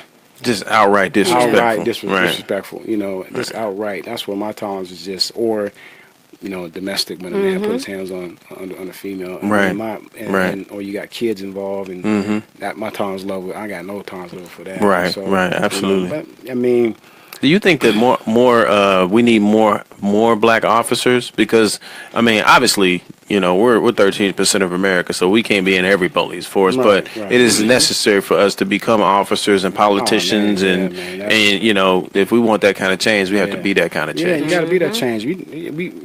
I mean, we need more as we can get. You know, we need good, you know, good officers, black, you know, Hispanic, Chinese, whatever. I mean, we need a diverse department, more diverse than what it is. And so, I mean, we need that. So if anybody wants to, you know, get on indygov.org. There it is. Yeah. Indy.gov. Let's go. Indy.gov. You know, we need more young brothers out here to, you know, represent their community and make that change and be, you know, and so, I mean, that's the main thing. People talk about it, you know, talk about what needs to be done. Then won't you be the person that gets it done? You know, there you go. Yeah, that's all what it is. And so, you know, we all have an individual responsibility to be the change that we want to see. Amen. And I mean, and so many people have come on there and say that. So I'm just, you know, reflecting that. But we have to, just like we created the gray area, we don't have enough media outlets where we can actually bridge that gap between the community and the people that are out there doing things like officers. Right. You know what I'm saying? I haven't. You see, like when the media tends to get people that kind of focuses on a certain view. You know what I'm saying? Yeah. Like they may not have gotten you. They may have gotten, you know, the chief of somewhere else. You know what I'm saying? Because he's the chief. You know, not necessarily, you know, someone that's doing the groundwork, that's out here in the community, actually footing it and dealing with it. That's the kind of stuff that people need to hear, and that's the kind of things that we need to see, you know, as well to help bridge everything. So again, man, like I commend you for doing what you do, man. That's a tough job, and I don't think anybody hates the police. We all need the police. You know, it's just understanding what's happening, and it really is just the ignorance on both sides. You know, the ignorance of the police is not understanding the community that they're policing. You know, and the people, and our ignorance is not understanding how police works. You know what I'm saying, and operates. So my thing also, man, you know, it's this thing that, you know, me going out into, you know, the community, and I mean, if it wasn't for prayer, you know, mama praying and people just praying for me, you know, I definitely would probably been in some situations where I probably wouldn't be here talking to you guys today. So absolutely, I mean, you always got to give thanks where credit is due, and that's to God, and that's to God, definitely. And so absolutely, man. Yeah, I mean, you know, we all can, you know, look at a situation that happened to us in our lives, and we know that it was God, you know, and so right. So that's one of the things that I'm thankful for as well too. Just having people, you know, praying for me. Absolutely. This is a very, I'm telling you, this is a very dangerous job to where, you know, to the point to where if I'm hiding out somewhere, I'm hiding out to where I got to look to my left, to my right to make sure nobody's behind me. I'm talking about in my police car, because you had officers that got shot while they were at a stoplight. Right, absolutely. And so it's just how people, you know, view the police and stuff. And so, I mean, I got to thank God that I wasn't never in a situation to where I had to, you know, draw my weapon and fire it at another human being. Awesome. So, which is a beautiful thing. And so, but I have to say this: you got to. I'm talking to some of the ladies and the men. You got to stop telling your kids, "There's go the police. He will lock you up." At 3 years of age, they're telling their kids that. They got to stop. Because they're growing up fearing the police. They're growing up fearing the police, and I mean, how would you react if a white person said, "There's a black man"? Right. I mean, it's just ridiculous. That's one thing that kind of irks me, bothers me when that happens, because, you know, I love kids and everything else, and, you know, we're not here we're not the enemy. Actually, what happened to McGruff, man? What happened to the officer friendly? You know, all the. Man, you looking at him right now? I'm McGruff. Yeah, there it is. There it is. There it is. No, McGruff. I'm McGruff retired probably. I'm not sure, man, but. But I mean, you got. I'm telling you, man, you got. If you want, if you want to know what it's like, if you want to know what it's like, 327-6200. You know, do it right alone. Yeah, I've been on them. Yeah. Days, you got I've day been on shift, several you of got them. second shift, and you got third shift. You I pick think which I'm on one you want to third get shift. on. You want third shift? With the- Serious. Oh, yeah, I did Action that. Yep. I'm telling I you, was on that. it's gonna change. It's gonna change your perspective on how you Late see night. the whole lot. Right. of Saying things. the post, I'm no. telling you. I want to see it all, the real thing. No. You want to see the real real deal. deal? No, you want to see the real deal? Go to second shift. Oh, okay. Second shift. Yeah, Go to man. second Hey, shift. that- You know. Yeah, that's so, when it's jumping. Oh, That's when wow. it's jumping. That is the most busiest. Yeah. Second shift is the most busiest shift. You want to see Okay. something, and it would change. I'm telling you, it would change your perspective on how you view the police and how you Right. see things. You understand that. Wait a minute, these guys ain't out here, Right. you know, trying to look for Yeah, trouble. yeah. It's just coming. It's just coming. It's continuous. And the thing is, to be honest with you, we don't have time to be looking for stuff like Right. that. A lot of times Right. we so busy with runs, Right. you know, getting runs. And, you know, Gotta go here, gotta go there. yeah, and so we don't have time to be you know, active, proactive at times, Right. and so because we so busy, you know, going to run, and so and a lot of times, you know, officers behind me, I seen people, I'm driving behind them, I'm not even paying attention, and they stop and pull over to the side and let me pass them. I'm like, man, what's wrong with this dude? Why this dude ain't driving slow? You know, I'm not even paying attention. But you got a lot of people sometimes, man. They they put themselves out there. Right. You know, they put themselves out there to where Right. they want to be looked at the police. They want the Right. police to look at them and stuff. And Man. so, you know, but you know, again, man, I'm all for the people. I'm all for the community. I love my people. You know, and not just my people. I love all people. But All day. right? And Yeah. so I just want people to know that if you get me on the run, I mean, I'm gonna take care of you. But if you act a fool, Right. we're gonna handle it a different way. Yeah. For sure. For sure. Hey, that's real. It's gonna be all in love, though. That's all real. In love. Yeah. All in love. That is real. That's Yeah. definitely real. Sure. But, What kind of pointers do you have for civilians? I know you talked a lot about being security minded because Right. it's just the nature of your job. Right. But what can you offer, you know, civilians in regards to safety? And I think it was That's a good question. Tamika. Was it Tamika Israel that had the question about Yeah. gun safety? Because everybody doesn't want a gun. right.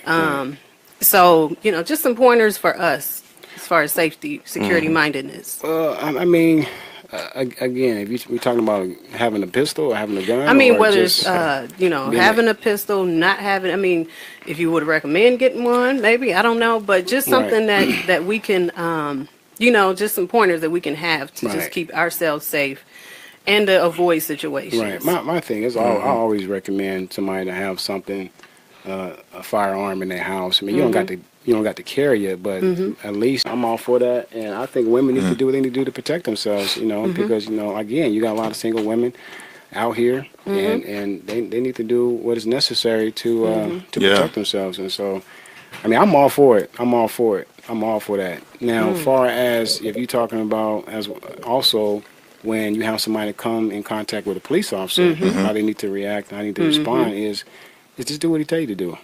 It's just that simple. Just do what he actually do. Okay. I mean, I've seen people trying to think they know, and some people do, you know, but try to Read the whole Constitution. how the whole Constitution, tell them what the law is, and, Right. and it's not going to go over well. It's not going to go over well. I mean, just if you got to take your phone out and video the conversation, Right. then do that, you know. But just do what the officer asks you to do, and you know, and you'll find yourself in a better situation. You know. What do you think? You know, I mean, it's funny that you say that because there are people that, and I mean, I'm pretty sure that you know you've seen videos of them where a cop will have somebody pulled over, right? Right. And the windows up, and they're like shouting out all these laws. Hey, you know, this statute says this, so I don't have to do this and do that. I mean, you know, what is your take on that? I mean, have you ever encountered anything like that? Man, you know, I never encountered anything like that. You know, that's basically ridiculous. You know, it's just a power trip between between the two. And so my thing is, you know, I mean, if I was in that situation, you know, it just depends on the situation. You know, it just depends on it. And I'll talk to him through the crack window. It don't matter to me. You know, I'm gonna still give you this ticket if you deserve one. But you know, it's just a power trip, just like a power thing between the two. And he's not gonna get over on me. You definitely not gonna get over on me. Man, I'll talk you through the crack. You know, it don't Right. bother me. So I mean, like I said, man, it's just you know. Some people just sometimes take little things a little bit too serious. You know, I mean, being a police officer is very serious. It's a very serious job, but you know, at times some people just heighten it to the point to where it really don't need to be heightened. You know what I'm saying? Yeah. And yeah. so, you know, that I seen officers bust windows out.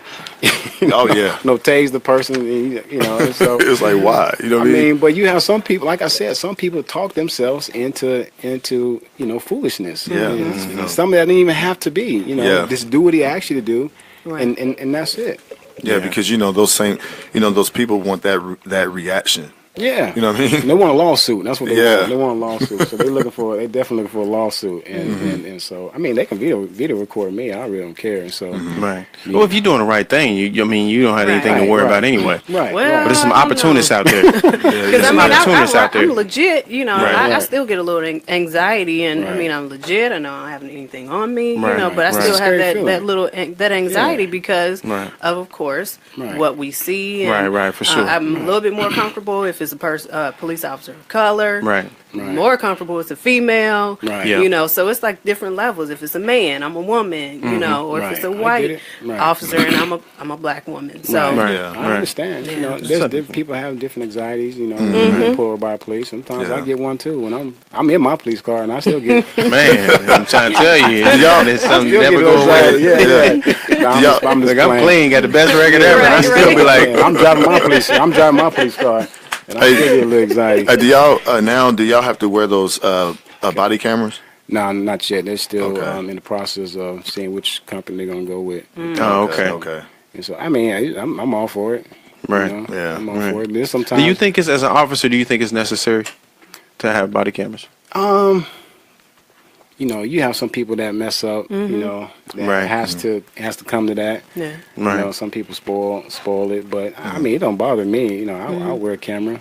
But it know. can work two folds. It can protect you. Yeah, And yeah. protect the civilian. Right. And it has. And sometimes you have civilians that won't act a fool. you Right, know, right. and so Right. and so, but I mean, it is what it is. But I mean, you have a lot of departments going towards the body cams. Right. And so Right. I mean, To protect their officers. yeah, protect the officer and protect the civilians as well too. So Man. and sometimes I don't like saying civilians. That kind Yeah, of sound it's- like Yeah. Really? kind of sound like Like there's a division. between Oh, the two. okay. So civilian. Right. I'm, So you what know, would you call it? Community? community Yes. or Okay. or just People. right. Yeah. Right. Right. I feel like I'm going back to New Orleans, calling them Military. refugees, back Oh, in right. New Orleans, Gotcha. that's, Right. Absolutely. Okay. Absolutely. Man, I want to ask you, man, about like some of these cases nationwide, over the last 2 or 3 years. I talked to my aunt, about some of them, Right. and she gave me her perspective. The one in particular is the Eric Garner. Okay, now he was a guy that was on the corner with the loose cigarettes or something. Man, that's, I mean, if that were you in that situation, how would you have handled that? That's a good question. man, Good question. Man, I tell you what, he still be walking around. There it is. I thought that was, this is just my opinion. I thought it was a foolish thing. This man selling cigarettes, to Right. provide for his Right. family, Right. provide for himself, and it didn't need to go that far. It went too far. Right. That's what I said about when it's relationship. Trying to Right. if you had an officer that was in that community that knows this man, Right. and that that's his beat or his zone that he runs, Right. and that that part that right there should have never happened. That should have never happened. I was sick to my stomach when I saw that. I mean, it was just the man talking about he can't breathe, and I mean that's just yeah. Because what happens is people see that, and then they see you. Right. Right. It doesn't matter if it's in two different cities. I Right. mean, they see you, okay, Yeah. cop and a cop. Right. So they automatically just Agree with with Yeah. what happened. No, I mean Right. I'm not like that. I mean you got a lot of officers, man, that didn't agree with that situation and what happened. Right. You got some officers that do, but my take on it, it was foolish. If I was on that, he still would have been alive. I mean, yeah, he's a big guy, but it wasn't like he was like fighting it. Right. He See- was more like, I can't breathe, so Right. I'm like fighting Right. for my life. Right. See, my thing, what I would have did in that situation, Pat, I would have said, how much you selling those cigarettes for? Mm-hmm. I would have bought them off of them, and I would have told them, hey man, you can't come here. You can't come here and sell. You know, Right. you got people, calling the police. And Right. You don't want to see me up in here. You don't want to see other police officers Right. here. So Right. how much you selling them for? I probably would have bought them off of them and told Right. them to leave, man. That's it. I mean, like I said, there's different ways of policing. You know, not everybody thinks that type of way, and so Right. I mean, it's kind of sad. Yeah. That Yeah, brings it's me. really sad. That brings me to a question. There were some recent developments with the Mike Brown situation, Right. where have you seen a new video that they released? No, I haven't seen it. Basically, the new video shows him the night before at about it was 1 a.m. I Yeah, think. yeah. He basically handed the clerk a bag of what appeared to be marijuana or something in a little dark bag. They in turn gave him cartons of cigarettes or cigarellos or Black and Miles or whatever it was, and it seemed like he didn't want to take them all right away for some reason at that time, so he gave them back to them to put behind the counter. Right. So he came back the next day to get those cigarettes because he had handed them something special, Right. and they owed him cartons. Right. So naturally, he really didn't rob or take anything from there. He was going to get what he was supposed to Yeah, get. that was just, now that doesn't mean that misunderstanding. it was a good transaction, because anytime you doing that anyway is Right. bad, right? Not only for the clerk but for the neighborhood and for everything else. But it's the fact that when these facts come out and they're seen from a different perspective, it makes you think, like, why didn't this video come out? Because if you guys got all the video from whatever angle, you know what I'm saying, whether it be the night before, I'm assuming that officers do, they try and corral everything. This portion of the video came out, that changes things. Right. As a person of the law, like, what do you think about that situation? What happens with this kind of evidence? Because the case is over now, but what happens when some evidence like this is showing itself? Does that change the? I mean, just put things in kind of in his perspective. I guess they was talking about he went and robbed. Was he running around? Well, see, they were initially on a run to get someone who had robbed, but it wasn't him. He just so happened to be, to fit the description and be in that area. Right. So, but he was they also inadvertently said that the clerk said that he took some cigarellos out of there. Right. So, but what they didn't know was happened the night before. Right. So it's an interesting situation. Yeah, it's very interesting, but to be honest with you, man, it's probably ain't gonna change anything, Yeah. So I mean, Yeah. it's just, I mean, just a lot of stuff that you see is just, I mean, the media have control. I mean, I honestly believe they had that a long time. I mean, Right, they had right. it now. They're just pushing it out for Pushing it out for some Right. reason. I don't know trying why. to Yeah, I don't know why. Right. Cause an uproar. Cause Right. another uproar, probably. Yeah. Right. Yeah, And so- then some people think that the media does that to cause an uproar, Right. so they can implement martial law in certain areas too. Right. See, my thing is this, man. I honestly believe, this is what I honestly believe. I honestly believe that, things is not carnal. I mean, the thing is, it's a spiritual thing that when we fight, and it's an actual spiritual thing. And once we can understand that, Right. we'll be a lot more, we know how to fight. We know how to Absolutely. fight. And everything is, it's a spiritual thing. What we Absolutely. fight, We had a show on that, Right. It's reaching their spiritual level, Right. your higher self, and understanding that things from a different perspective. Right. I guess the fight now is trying to explain to people where we are in the world and what's Right. happening. That's the Right. hard part, just weaving through Yeah. through all the crazy Yeah. stuff. I mean, people want change, man, but change probably starts in your closet. Absolutely. underneath and Absolutely. stuff. Because So, everybody got a closet. everybody got a Right. closet. I got me Right. one. So I mean, Right. but I mean, it is what it is, and, Yeah. and so I mean, that's unfortunate. Man. I mean, sometimes I get so tired of media. They put what they want to put on TV Right. and let people see what Absolutely. they want to see. Then they want to start this up again. Yeah, and what was So, what was strange about the media in this past year with the election or whatnot is that there was so much fake news out there. Yeah. It pretty much determined the outcome of the election. Right. There was so much fake news, Right. and I think that media became an animal that they didn't intend to be. But now, so because it became a fight for viewership, it became a fight for who can be the most truthful. And now you have candidates who can say and do anything they want. Now that adds a spin to it because now this is not a traditional election. So now you don't have a traditional election. You don't have traditional news. You don't have anything that's what an election's supposed to be. Right. I think that had a lot to do with where the media is today. Right. Like I think it was slowly. Media has always been crazy like that, but I think it got even worse with the election because people started using stuff that wasn't real. Right. All the way to the end. Right. You know, and they just now trying to clean it up. Right. I mean, that's why they need more people like you guys. Right. You know. Thanks, man. You know, appreciate that. Yeah, man. Like Appreciate that. To be real with it and speak nothing but truth. And so, I mean, I mean, my take on the presidency and all that all that is that, you know, I mean, God's in control. Absolutely. Of everything. I don't care if Hillary won or no matter who was in office. Yeah, right. no matter who's in office, God's in control. He's going to take care of all of us, you know. And so, I mean, we got to look at it that way. You know, it doesn't matter who's sitting behind that desk. It just matters when God said it's done, that's when it's done, you know. And so, but I get what you're saying, man. That's why, like I said, we need more people like you guys. Absolutely. I mean, people don't even. I don't know if people can actually see. Man, this is a beautiful. Man, thank you. I'm so proud of you thank guys, you. man. This is y'all did a good job, man. Thank you. It looks real good. So I Appreciate thank you guys man. for having me. Absolutely, absolutely, man. We hope we can get more people in here like yourself, man. Yeah. Because you know we're passionate about this. Like we don't make money from this. This is all voluntary, and we just want to bridge the gap. Right. You know what I'm saying? Do our part. Yeah. At the end of the day. And I look at it like this. I was talking to Pat about this the other day. If this world were to go away, and the only thing that was left was hard drives and computers and all that, what would they have to see like what it was like before? What would they? How would they know their history and know what was going on?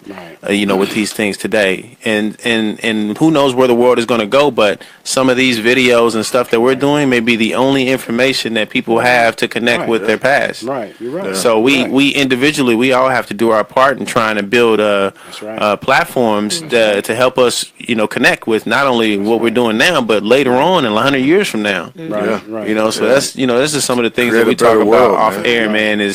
Is just doing our part and trying to be better people. Well, you guys doing a good job. I mean, it's a start. Thank you. So Thank you, man. Yeah. I'm telling Appreciate you, it, man. people need to. If you guys have any funds, y'all need to send these gentlemen some funds. You know, We appreciate that. We appreciate that. We do got a donate button on. We don't really push for that too much, but you know, I'm pushing for that. Donate. I appreciate that. Yeah, donate. Y'all need to donate these young brothers. Appreciate that. You know, they got a dream and a vision. Y'all people need to spill into that. So Appreciate that, man. That's a definitely Thanks, beautiful man. thing. Thank you. So I'll give y'all $20 after I leave from here. That's what's up. Right on, man. That's what's up. So what do you think we could do to help IMPD?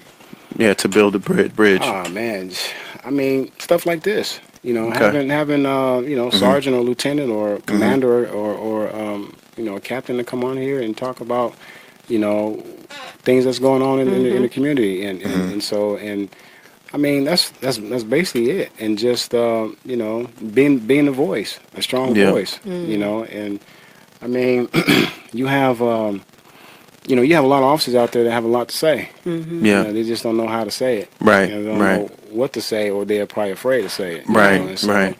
You know, Let us be the bridge. Let us be the bridge to Absolutely. Right. And so me, you know, you know, you gotta have somebody that gotta be courageous, right? Right. Maybe you might have started something. You might have started something, man. Yeah, You know what I'm saying? knows? Somebody got to step out there and connect with the people. Right. And the fact that you're willing to do that is commendable. Yeah, man, I Yeah. appreciate it, man. That's what it's all about. You know, I just want people to know that, you know, there's, you know, not all officers are bad. You know, Right. And a lot of officers, especially the ones, you know, I work with, man, they good people. They really good people. Absolutely. And you know, I don't want to name their names. You know, he'll probably, Yeah. you know, but You don't have to. Call them out, man. Call them out. Call them good officers out, Call them good man. officers out, right? Yeah. Yeah, officer friendly. No, they good guys, man. Yeah. We have a good time, and they even when I'm down or having a bad day, you know, they pick me up, and when I'm not on, when I'm, you know, when I'm not doing what I'm supposed to be doing, you know, they'll get on let you know. too. They get on me too. There right, it is. Right. So you know, we look out for each other. So That's and you have a lot of officers that does stuff like that. So which is a good thing.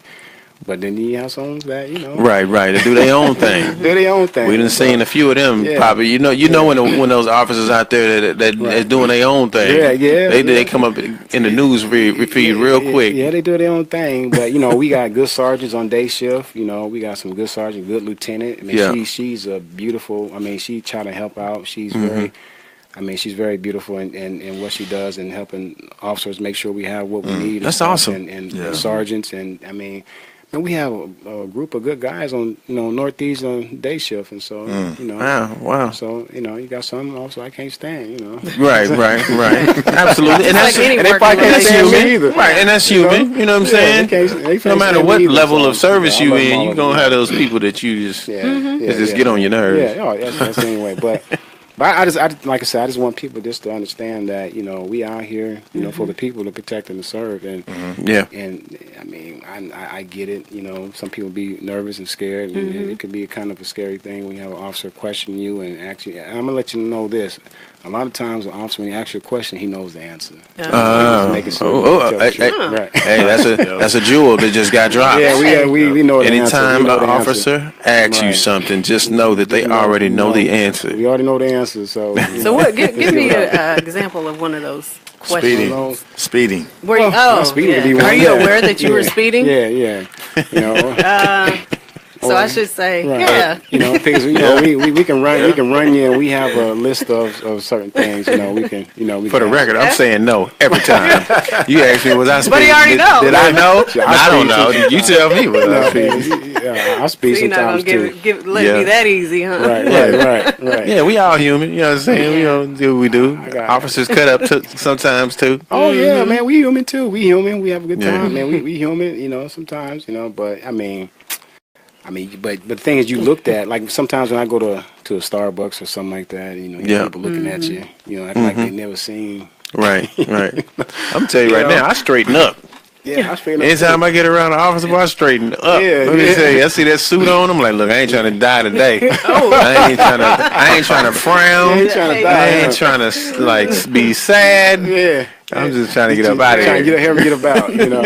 Yeah, I mean, it's just my thing is, they have like they had like a couple weeks ago coffee with an officer at Starbucks. Oh, nice. Come and drink, Okay. That's coffee awesome. with an officer over on. It was actually on 21st, and I don't actually know the address, but I know it's on 21st in Shaylin. And the other one's over on Washington in Post, I believe, or Mid-Hartford, somewhere around there. But they have it where you have a drink coffee with an officer. And That's so, great, I man. don't think it's free though, but Yeah, but that's still cool. right. You know what I'm saying? That's people part have of a lot building a questions. relationship. Right. People have a lot of questions and stuff, and so. Speaking of free, so if I do this ride along, tell me what kind of free. I want to go to Longs. I don't even eat donuts, but I know that's the stereotype, right? So tell me all Kind the of perks. freebies. Right, what's the perks Man, if I do a ride along? there's certain places that give us discounts and certain places that give us free food. Such as. They